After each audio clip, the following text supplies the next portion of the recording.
नमस्कार दोस्तों, स्वागत है आपका अपना ही यूट्यूब चैनल टुडे एग्जाम पर। दोस्तों आज है आपका 7 मई 2023 और आज जो है एसएससी एमटीएस का एग्ज़ाम नहीं था। जिस दिन एग्ज़ाम नहीं होती है उस दिन हम 1 या 2 वीडियो आप लोगों को प्रोवाइड करा देते हैं और आने वाले शिफ्ट में आपको यहाँ से प्रश्न देखने को मिल जाती है। आशा करते हैं कि इस वीडियो से भी आपको फ़ायदा पहुँचे। तो चलिए दोस्तों शुरू करते हैं आज का ये वीडियो बिना टाइम गवाए।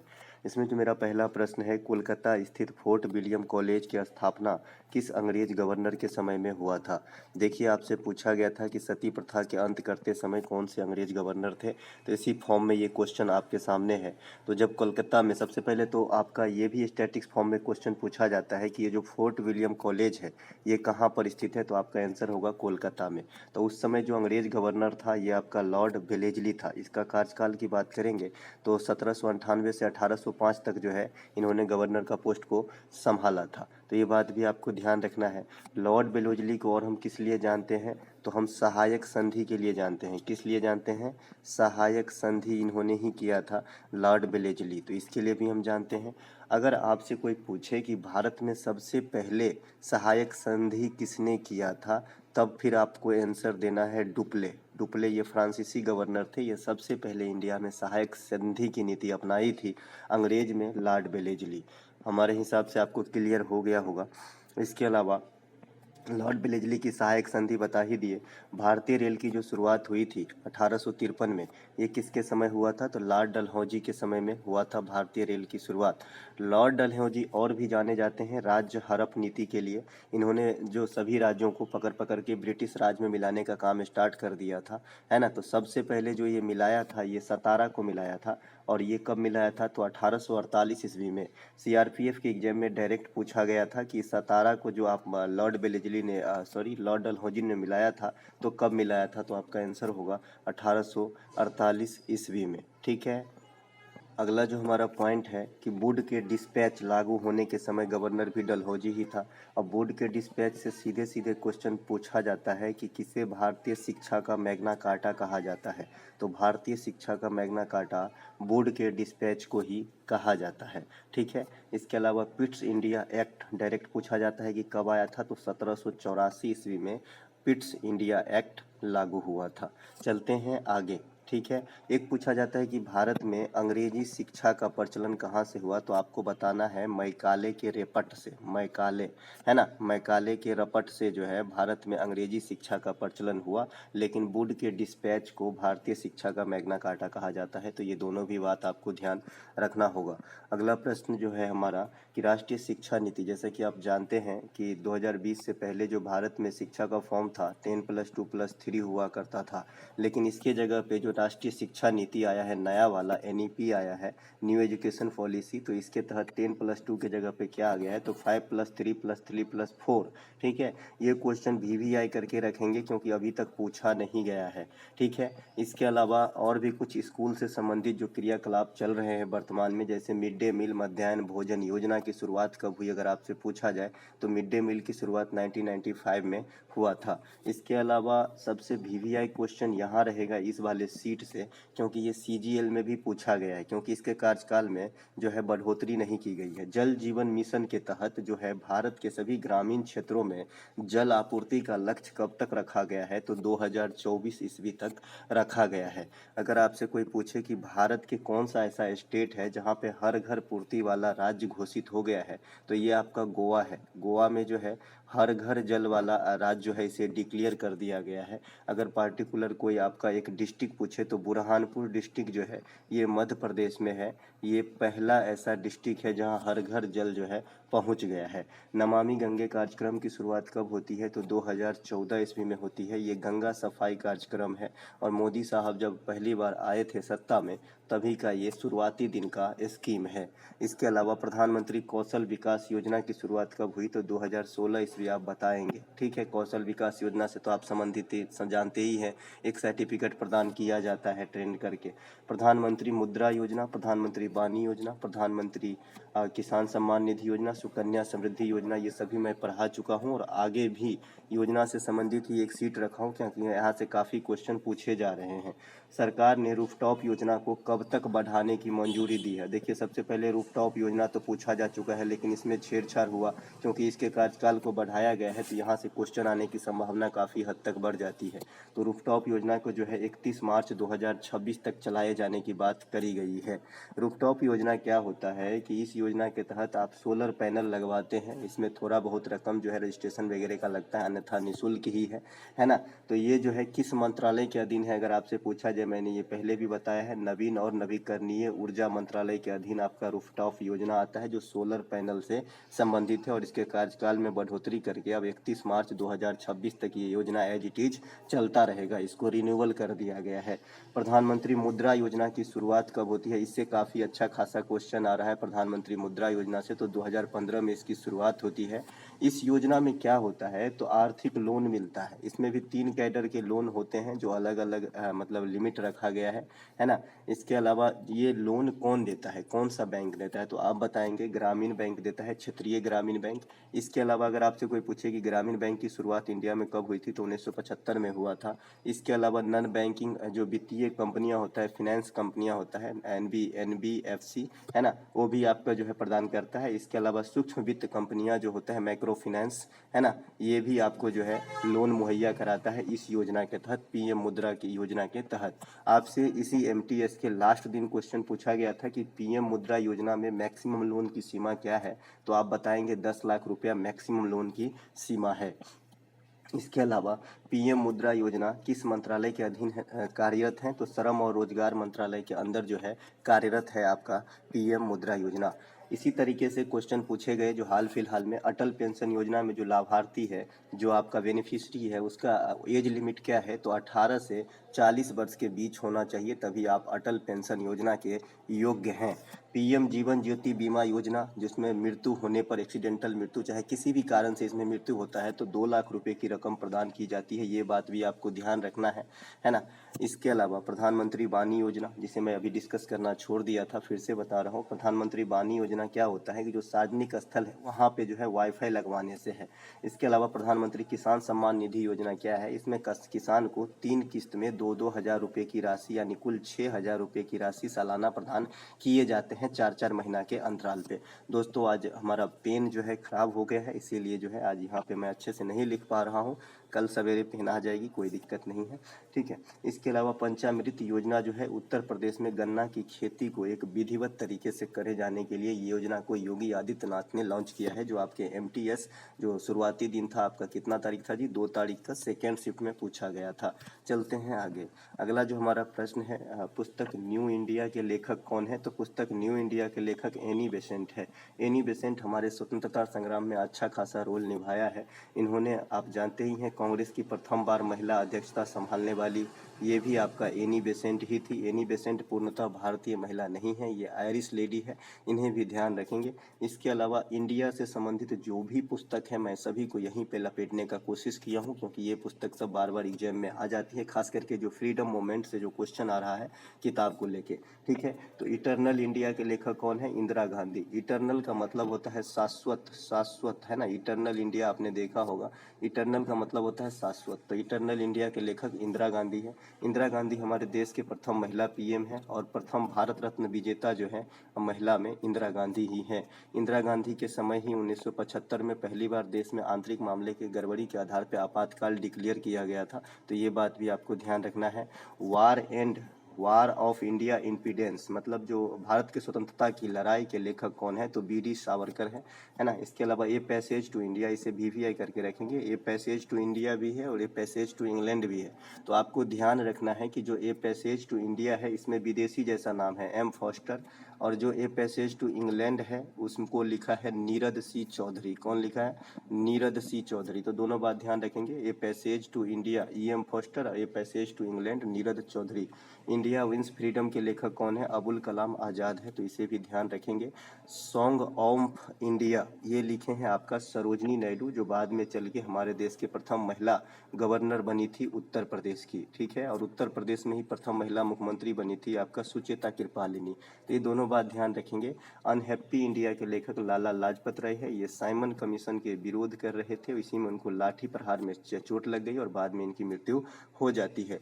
तो साइमन कमीशन का बात आ गया है, तो साइमन कमीशन जो है बन के तैयार हुआ था 1927 में और भारत आया था 1928 में। इसे गोरों का कमीशन कहा गया था क्योंकि इसमें कोई भी हिंदुस्तानी को शामिल नहीं किया गया था।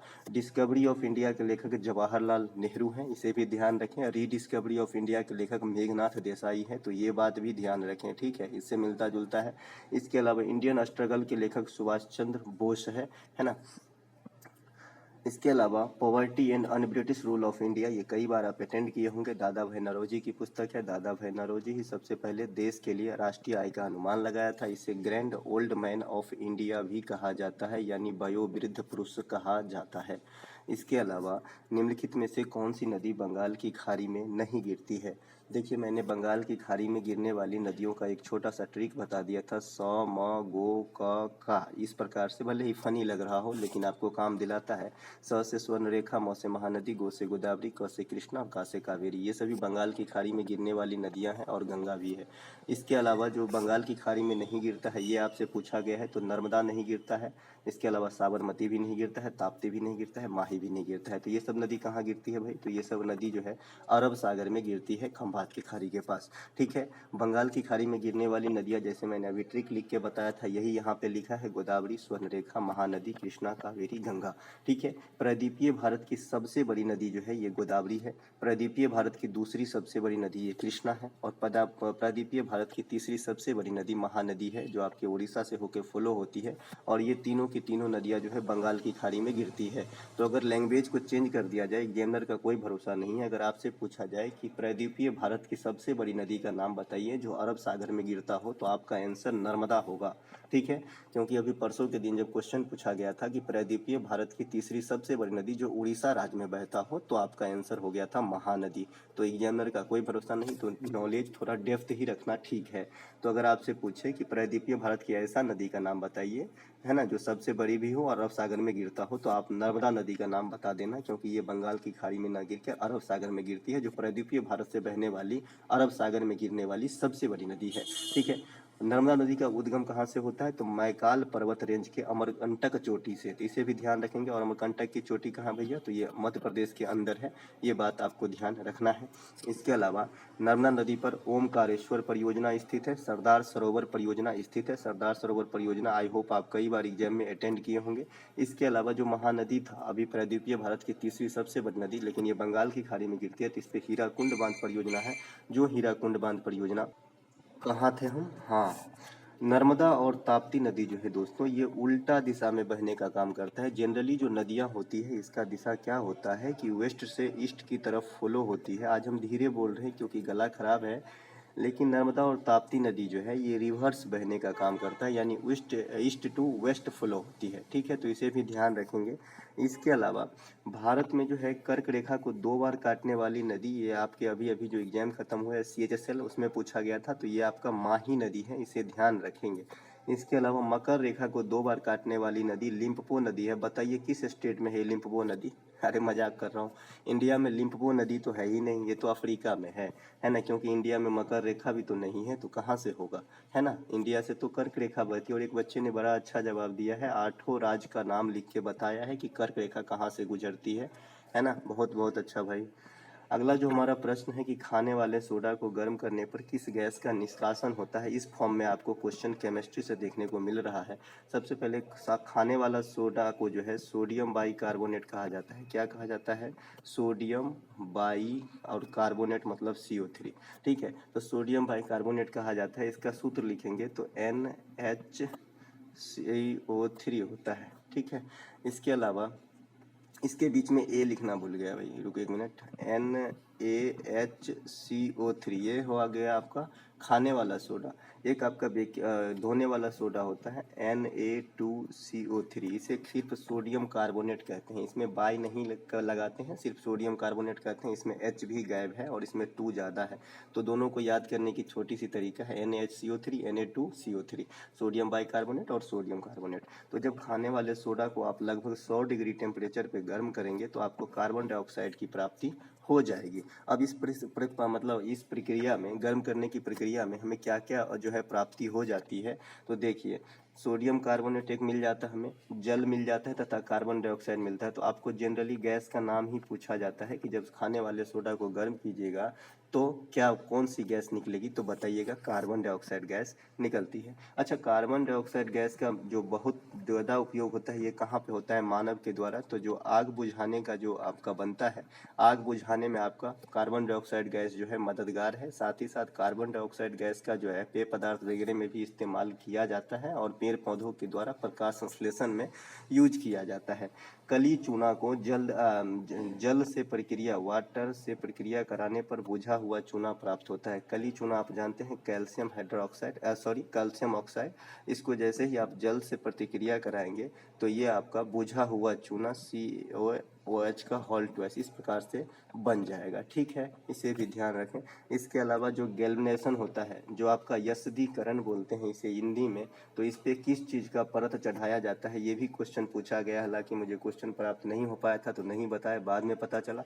तो ये जो है आपका जिंक या जस्ता का परत चढ़ाया जाता है लोहा की वस्तु पे, Fe के वस्तु पे। ठीक है, इसे क्यों चढ़ाया जाता है, क्योंकि जंग से बचाया जाता है। अगर आपसे कोई पूछे कि जंग लगने पे लोहे का भार पर क्या प्रभाव पड़ता है, तो आप बताएंगे कि बढ़ जाता है। अपने को जनरली कैसा लगता है कि यार खोखला हो गया होगा तो घट जाता होगा, लेकिन बढ़ जाता है, लेकिन नगण्य मात्रा में बढ़ता है। अब इतना भी नहीं कि 1 किलो से सीधे 1.5 किलो हो गया, ऐसा नहीं होता है। सोडियम को किस में रखते हैं, तो किरोसिन में डुबाकर, और फास्फोरस को जो है जल में डुबोकर रखा जाता है, क्योंकि सोडियम जो है हवा के संपर्क में आने से आग लग जाता है। इसके अलावा अगला जो प्रश्न है कि पंडित रविशंकर को भारत रत्न से कब सम्मानित किया गया।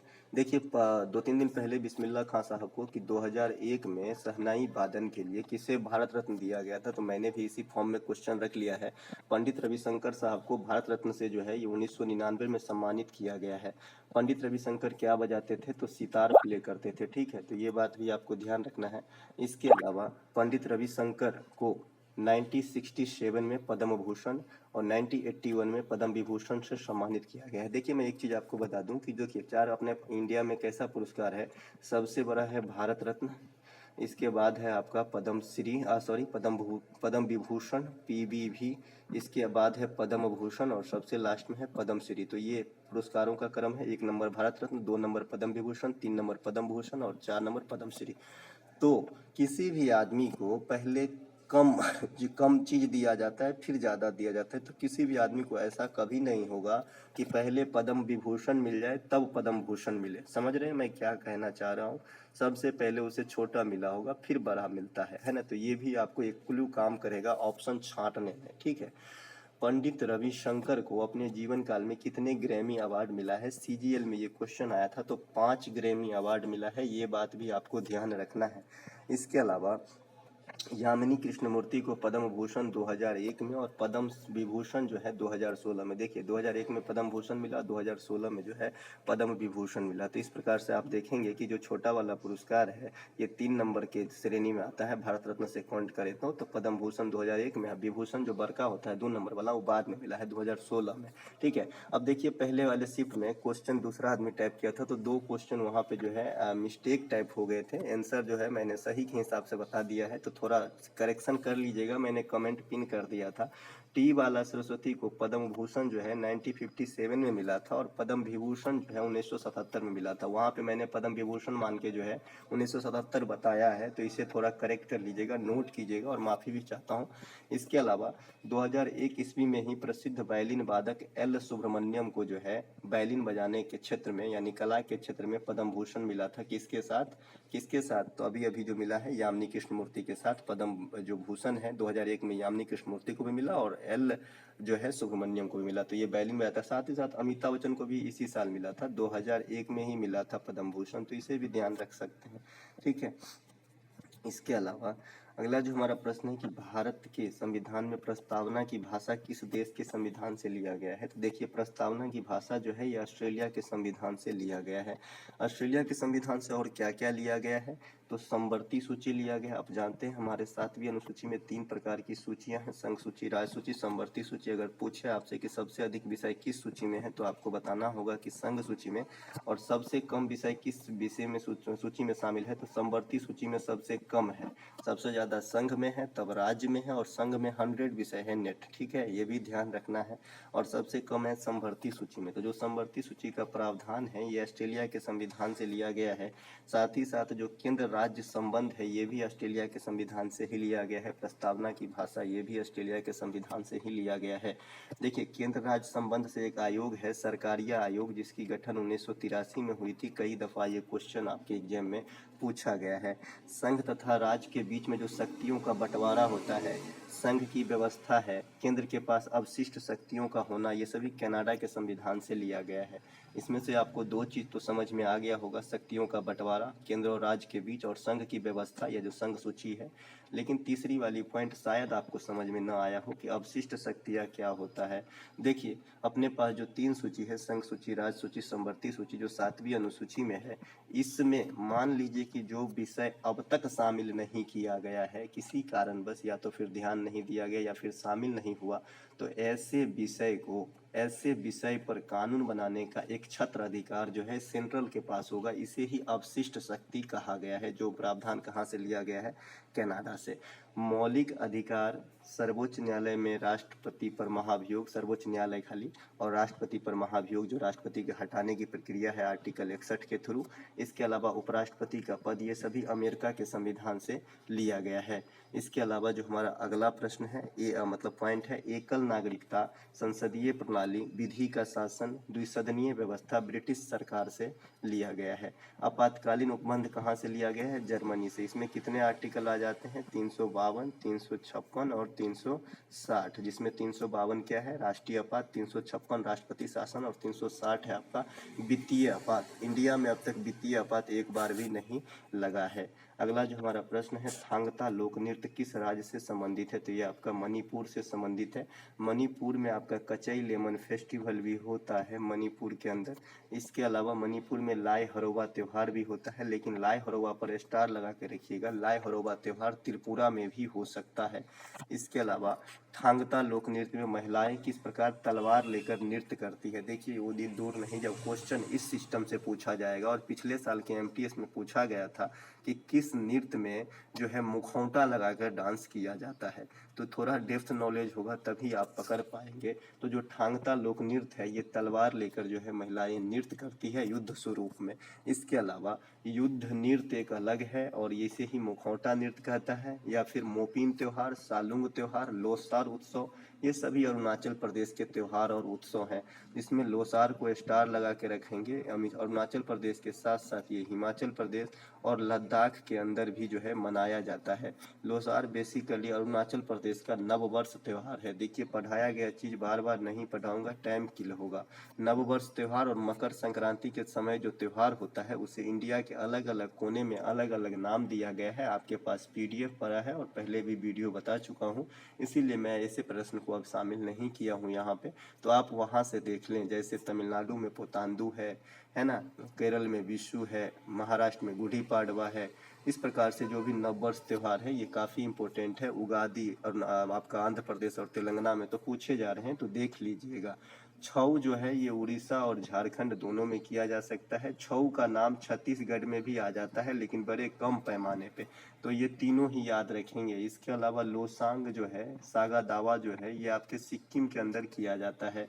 लोसार और लोसांग में थोड़ा सा ही फर्क है, लेकिन स्टेट सीधा बदल जाता है। जहाँ लोसांग पर एक छत्र अधिकार सिक्किम का है, वहीं लोसार पर अधिकार जो है हिमाचल प्रदेश, अरुणाचल प्रदेश और लद्दाख, इन तीनों जगह पे होती है। बांग्ला महोत्सव देखते ही पश्चिम बंगाल नहीं मारना है दोस्तों, मेघालय कर देना है। और मेघालय के मासिन राम जो है सबसे अधिक वर्षा वाला स्थान है, ये बात भी आपको ध्यान रखना है। गारो, खासी, जयंतिया, ये सब जो है मेघालय के अंदर ही स्थित है, पहाड़ी। इसके अलावा खर्ची पूजा महोत्सव जो है ये आपका त्रिपुरा में मनाया जाता है, तो इसे ध्यान रखेंगे। खर्ची पूजा पिछले एमटीएस में 3-4 बार पूछा गया, आई होप इस एमटीएस में भी पूछा जाएगा। अगला जो हमारा प्रश्न है, सर्वश्रेष्ठ ऑफ इंडियन सोसाइटी की स्थापना किसने की थी, तो ये आप जो है गोपाल कृष्ण गोखले साहब 1905 ईस्वी में बम्बई के अंदर किया था सर्वश्रेष्ठ ऑफ सोसाइटी की स्थापना। अब इस फॉर्म में जो भी क्वेश्चन बनेंगे सबको आपको देखना है। जैसे होम रूल की स्थापना जो है एनी बेसेंट और तिलक के प्रयास से 1916 में महाराष्ट्र में तिलक कमान संभाले थे और साउथ में जो है एनी बेसेंट जी संभाली थी। तो इसे एनी बेसेंट और तिलक को सम्मिलित रूप से होम रूल आंदोलन के लिए जाना जाता है।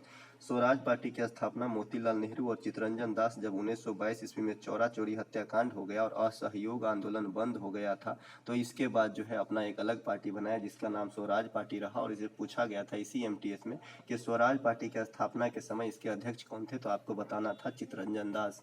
इसके अलावा अखिल भारतीय किसान सभा का गठन जो है 1936 में कौन किए थे, तो स्वामी सहजानंद। कहाँ पर किए थे, लखनऊ में। लेकिन इसके उपाध्यक्ष जो रहे थे रंगा रहे थे, तो ये बात भी ध्यान रखना है। दोनों बात, अध्यक्ष पूछेगा तो सहजानंद और जो उपाध्यक्ष है ये रंगा रहे थे, ठीक है।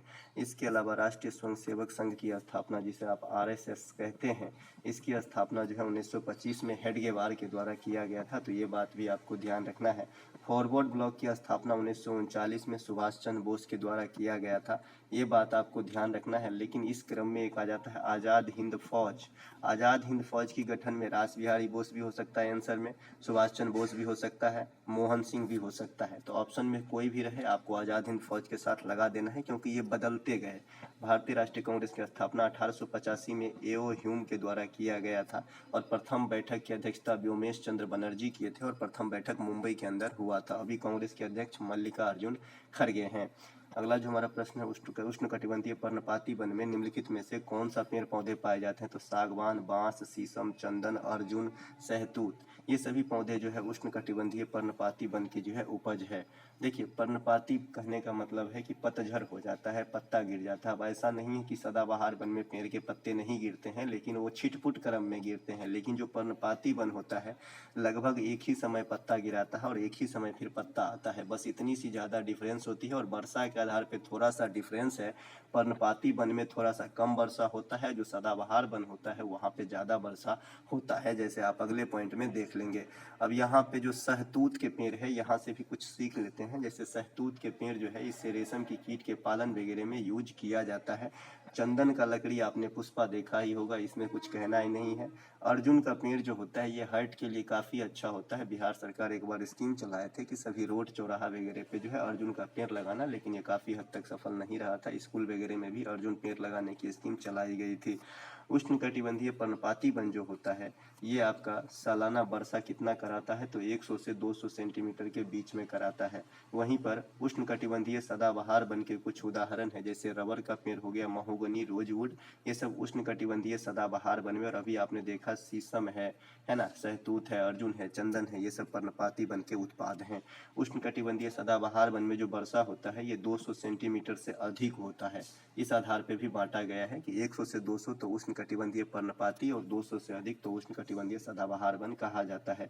मैंग्रोव भी एक प्रकार का वन होता है, जैसे सुंदरबन डेल्टा को आपने देखा होगा, तो ये जो है मैंग्रोव वन यहाँ पे पाया जाता है। यानी जहाँ जहाँ समुद्री किनारा या फिर कोई ऐसा दलदली वाला स्थान जो घेरता हो, किनारा लगाता हो, तो वहाँ पे जो है आपको मैंग्रोव वन देखने को मिल जाएगा, जो बेसिकली प्राकृतिक जीव जंतु का आवास होता है। ये दलदली वाला वन होता है ना। जो सुंदरबन डेल्टा है विश्व की सबसे बड़ी डेल्टा, यहाँ पे आपको मैंग्रोव प्रकार के वन ही देखने को मिलती है।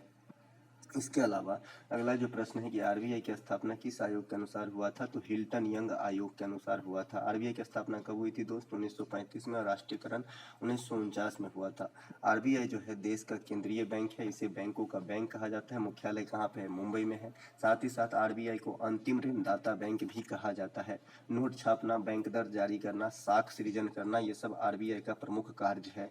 न्यूनतम आरक्षित प्रणाली के अनुसार जो है नोट जारी करने का काम करता है। अगर आपसे पूछे कि आरबीआई किस प्रणाली पे नोट छापते हैं, तो आपका आंसर होगा न्यूनतम आरक्षित प्रणाली। इसके अलावा मुद्रास्फीति को कम करने में भी आरबीआई जो है अहम योगदान निभाता है। कैसे निभाता है, नोटों को छापना कम करके, नोटों का छापना तत्व मतलब कुछ देर दिन के लिए बंद कर देता है। इससे क्या होता है, बाजार में मुद्रा यानी रकम कम हो जाती है और महंगाई जो है रुक जाती है, मुद्रास्फीति रुक जाती है। वर्तमान गवर्नर कौन है, शक्तिकांत दास। केमे नंबर का है, 25वें नंबर का। और जो पहले थे भारतीय गवर्नर बने थे वो सीडी देशमुख साहब थे।